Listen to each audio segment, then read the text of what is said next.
This is a vision 40 years in the making. The longest road in our county's second largest city will finally be extended to the water.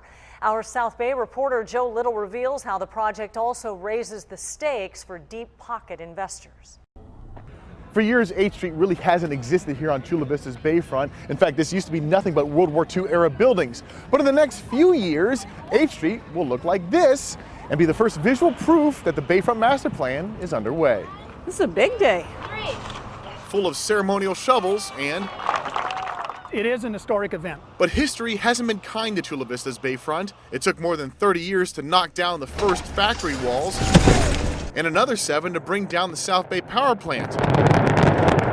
It has all been a part of this, the Chula Vista Bayfront Master Plan, an elaborate 550-acre development that will include hotels, shopping, homes, parks, and restaurants. It hasn't been, as hopeful as it is now. Historian Steve Shanehair has lived here for 30 years. He's watched the city erase the old. But 8th Street will be the first time he or anyone else sees something new. It'll bring jobs, it'll bring housing. And money, lots of money. Developers are chomping at the bit to invest in the largest waterfront project on the West Coast. This is the first real opening to a gateway right on the water. For Mayor Cheryl Cox, it also means bringing the eastern part of the city all the way to the water.